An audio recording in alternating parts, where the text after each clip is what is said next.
Thank you for clicking in this video. Are you ready to confront the unknown?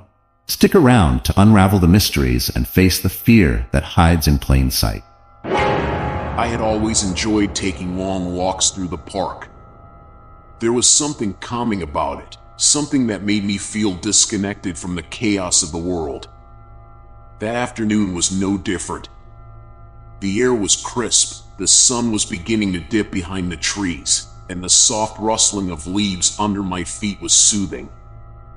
I passed the same park bench I did every day, but this time, something caught my eye.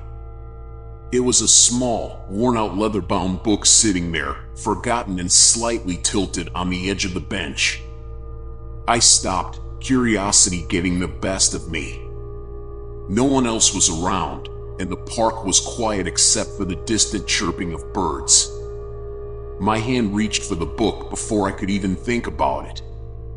As I lifted it, the pages fluttered slightly in the cool breeze, revealing handwriting inside, neat, precise, and old-fashioned.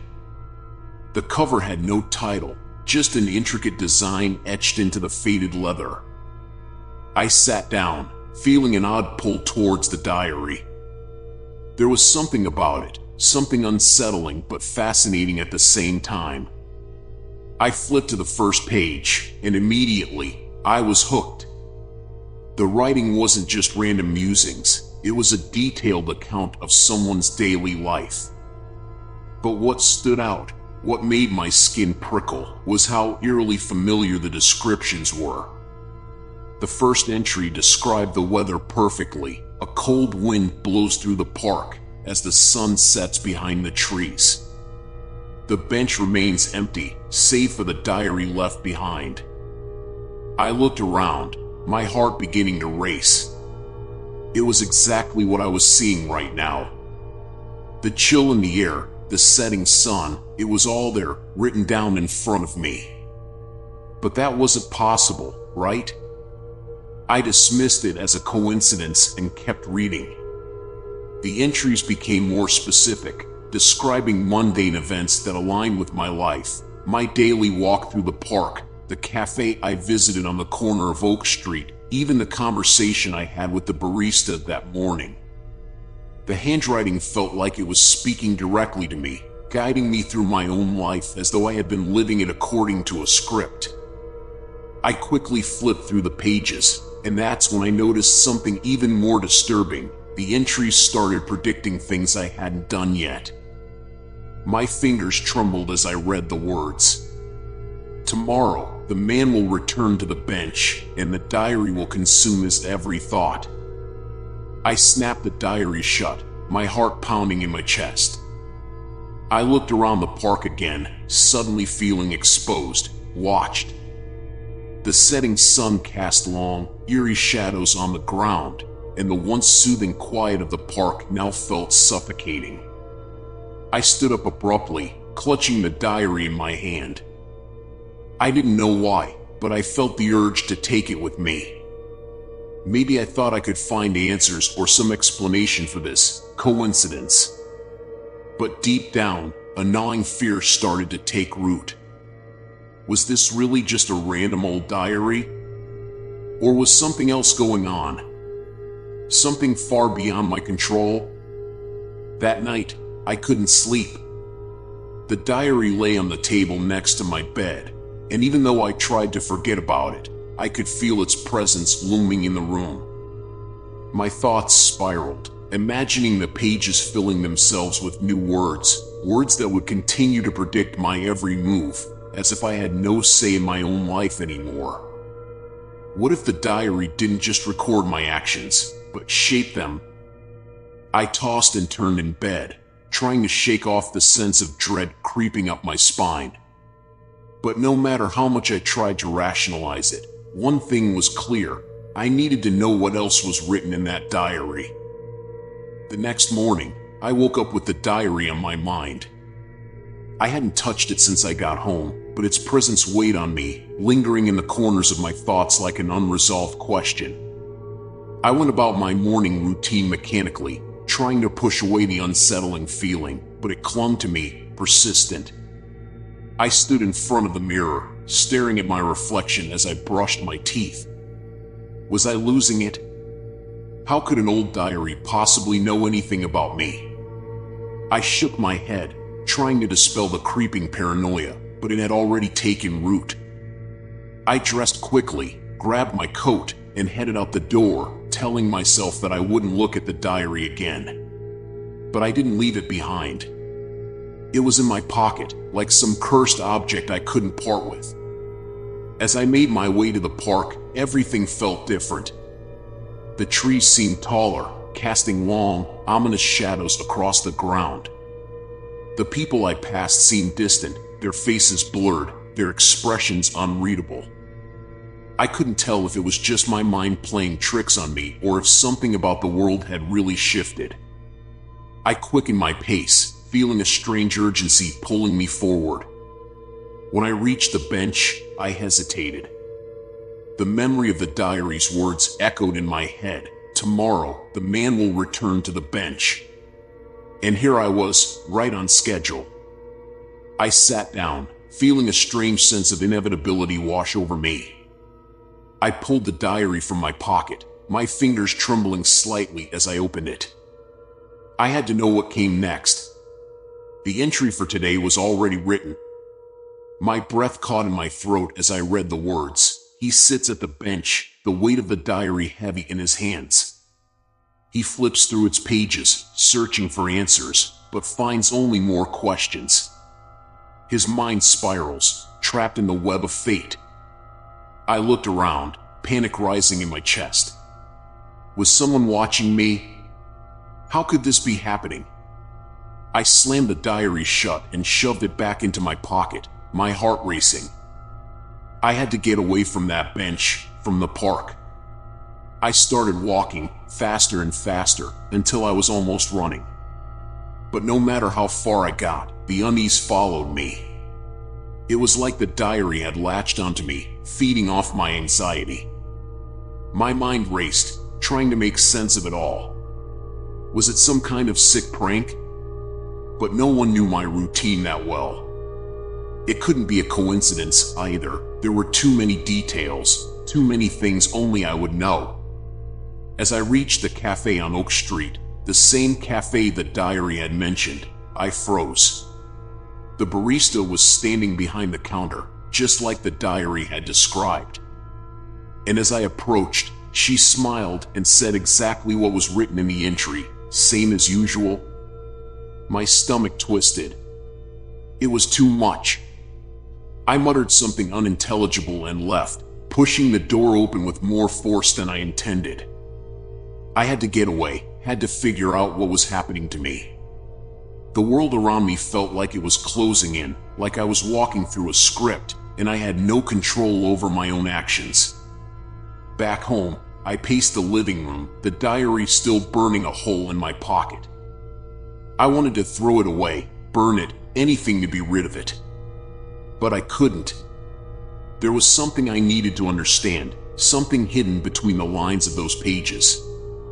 I took it out again, almost against my will, and opened it to the next entry.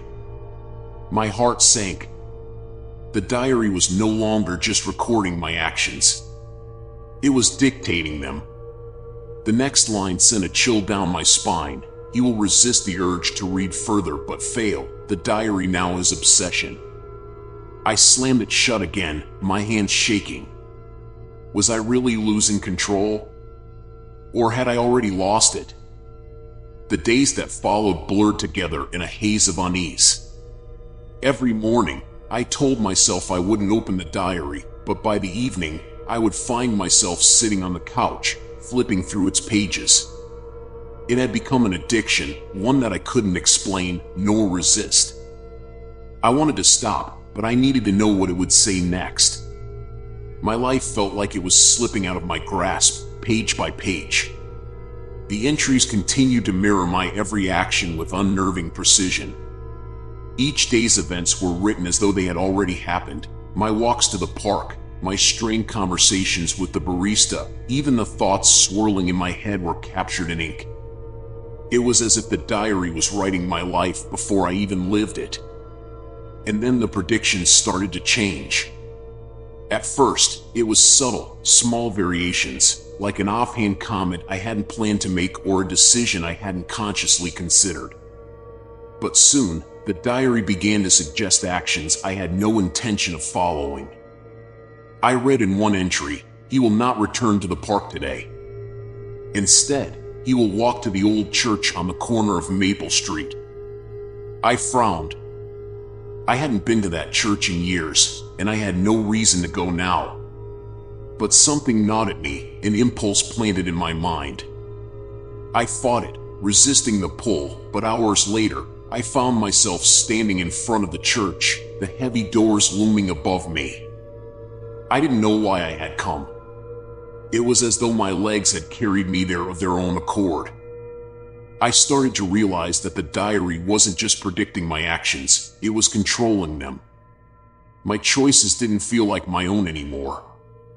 The more I resisted, the stronger the urge to comply became. It was as if the diary had a voice, whispering to me from between the lines, pulling the strings of my fate. Panic began to set in. I became hyper-aware of everything I did, questioning whether my actions were truly mine or if they were merely preordained by the diary. Every decision, every movement, felt like it was part of some elaborate game that I no longer understood. One evening, I tried to break free from its grip. I left the diary at home, locked it in a drawer, and went out, determined to take control of my life again. I walked to the park, as I usually did, but something felt wrong. The park was eerily quiet, and the air felt thick with tension. I tried to clear my head, but I couldn't shake the feeling that I was being watched. As I sat on the familiar bench, a chill ran down my spine. I pulled out my phone, scrolling through aimless notifications to distract myself, when I noticed something that made my blood run cold. The diary wasn't in my drawer. It was in my coat pocket. My heart pounded in my chest as I stared at it, the familiar worn leather peeking out from the fabric. How had it gotten there? I was sure I had locked it away. Trembling, I pulled it out, my hands shaking as I opened it. The ink on the pages seemed darker, more menacing than before. I flipped to today's entry, and my heart stopped. It is already too late.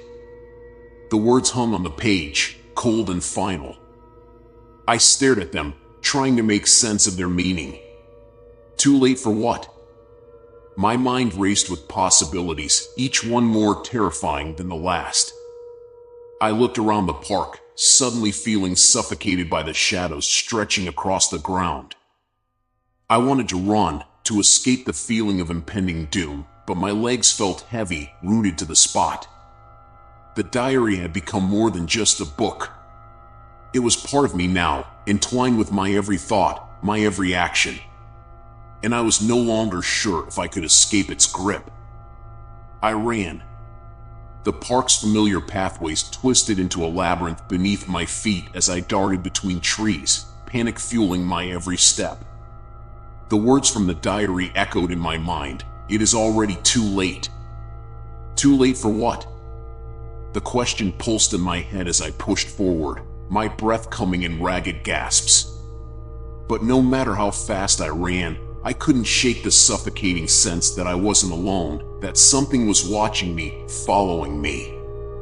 My feet pounded the pavement as I reached the street, the bustling city offering a momentary reprieve from the nightmare in the park. I looked over my shoulder, half expecting to see someone, or something, chasing after me, but the shadows remained still. No one was there. Still, my heart wouldn't stop racing. Clutching the diary in my hand, I made my way home, the streets growing darker with every step. As the sun set, the world around me seemed to close in, the buildings looming higher, the shadows stretching longer. I wanted to believe that this was just some cruel joke, that the diary's hold on me was nothing more than my own paranoia, but deep down, I knew that wasn't the case. When I finally reached my apartment, I slammed the door behind me, locking it tightly. My hands shook as I tossed the diary onto the table, staring at it as though it might leap off the surface at any moment. It sat there, silent, innocent in its appearance. But I knew better now. I couldn't ignore it any longer. Whatever power this thing had, it was real, and it was getting stronger. I grabbed the diary, flipping through the pages, searching for some clue, some explanation for what was happening to me. My fingers brushed over the familiar entries, my actions, my thoughts, all laid out in black ink as if I were nothing more than a puppet dancing to the whims of some unseen force. But then I found something new. The pages ahead were no longer blank. The diary had written my future again, but this time, it was different. The words were darker, more sinister, almost as if they had been carved into the paper rather than written. My eyes skimmed the lines, my breath hitching as I read. He will not be alone tonight. The shadows will close in. The entity will reveal itself. A cold shiver ran down my spine. Entity? I didn't understand, but the very word filled me with dread. The air in the room grew thick, oppressive. I turned around, half expecting to see something lurking in the corner, but the apartment was empty. Still, the silence weighed on me, and the oppressive atmosphere only deepened my fear. I had to get rid of it. This diary, whatever it was, had to be destroyed. Grabbing it, I stormed into the kitchen, my mind set on one thing: fire. I rummaged through the drawers, searching for matches or a lighter, anything that could rid me of this cursed book. My hands found an old box of matches, trembling as I struck one against the side. Just as I was about to drop the lit match onto the pages, I froze. My hand wouldn't move. I wanted to burn it, every fiber of my being screamed to get rid of it, but my hand wouldn't obey. The diary's hold on me was too strong. I was trapped, caught between my desire to break free and the invisible strings pulling me back. Suddenly, the temperature in the room plummeted. The lights flickered, casting erratic shadows on the walls, and a deep, unnatural cold settled over me. I could feel it, the presence. It wasn't just my imagination. There was something else here with me. The air grew heavier, and then I saw it. At first, it was just a shadow, a figure lurking in the corner of my vision.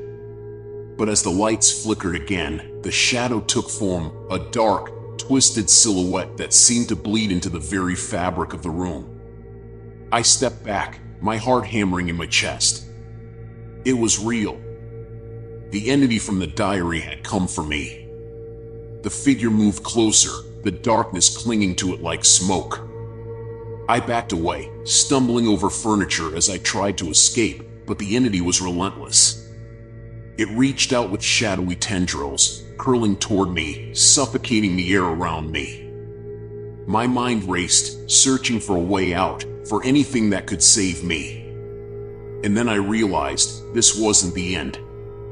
The diary had said so. It was controlling my fate, and it had written that I wasn't alone tonight. The entity wasn't here to kill me, not yet. I had to find out why. The entity loomed before me, its form shifting and undulating as though it were made of living darkness. I stood frozen, paralyzed by fear, but deep down, a spark of realization flickered. The diary, this twisted book, held the key to my survival. It had brought this creature into my life, but it had also written that I wasn't alone tonight. I forced my body to move, grabbing the diary with trembling hands. My mind raced, trying to make sense of it all. What did it mean? If the diary was controlling my fate, why had it warned me of this encounter? And what did it mean by not alone? I frantically flipped through the pages, searching for any clue, any hint of what to do next. My fingers brushed over today's entry. The entity will reveal itself, but he will not be alone. The words glared up at me, cryptic and ominous. I wasn't alone. But who, what, was here with me? The room felt impossibly small as the entity drew closer, its shadowy tendrils curling toward me like dark fingers. My breath hitched as one of them brushed against my arm, cold as death. I backed away, the diary clutched tightly in my hands. Panic rose in my chest. I needed to do something, anything, to stop this. And then, almost as if the diary had answered my desperate plea, the pages began to shift. They moved on their own, flipping rapidly until they settled on a new entry, a message written in bold, jagged letters that seemed to leap off the page. The final key is within the park. The park? My mind reeled. What park? The park where I'd found the diary? The words seemed to pulse on the page, urging me to follow. I had no time to question it. The entity was almost upon me, its form towering, its presence suffocating. If I didn't move now, I wouldn't get another chance. Grabbing my coat, I bolted for the door, the cold tendrils of the entity trailing behind me. I didn't stop to look back. My feet hit the pavement hard as I sprinted through the city streets, my breath coming in ragged gasps.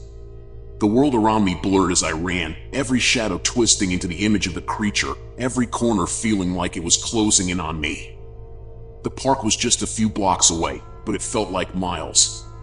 With every step, the weight of the entity's presence bore down on me, as though it was tethered to my very soul. I could feel it, its hunger, its need to control. But something told me this wasn't about me alone. There was something larger at play, something I couldn't yet understand. Finally, I reached the park. The familiar trees, the winding paths, the benches, everything was bathed in an eerie, unnatural glow. The park felt different now, as though it had been waiting for this moment all along. My heart pounded as I searched for the final key. What could it be? Was it an object, a person, a memory? Then, I saw it. The bench where I had first found the diary. There was something there, something out of place. A small box, old and worn, sat on the ground beneath the bench, half buried in the dirt. My hands trembled as I knelt down, pulling it free. It was heavier than I expected, the wood creaking as I lifted the lid. Inside was a simple, silver key, gleaming in the faint light. I stared at it, my mind racing. What was this key for? Why had the diary led me here? The entity's presence grew stronger, its shadow stretching across the park, filling the air with dread. I could feel it drawing closer, hungrier, more powerful. But this key, it felt important, like the last piece of the puzzle. I clutched the key in my hand, the cool metal biting into my palm. The entity was closing in, and I had no idea what to do next. But the diary had brought me this far, it couldn't abandon me now. I turned, ready to face whatever was coming. The key felt cold and heavy in my hand, but its purpose remained elusive. My heart thundered in my chest as I faced the dark shape creeping toward me. The entity's shadow loomed larger now, devouring the park in its oppressive darkness. It no longer moved like a specter, but as if it were something more, something ancient, something hungry. The diary had led me here. It had given me this key. But why? My mind raced, grasping at any explanation. Then it hit me. This key, it wasn't meant to open a door. It was meant to free something, or worse, someone. I clutched the key tighter and stepped forward, heart pounding. My instincts screamed for me to run, but I had come too far. The diary had predicted everything, and if this was the final piece, I had to trust it.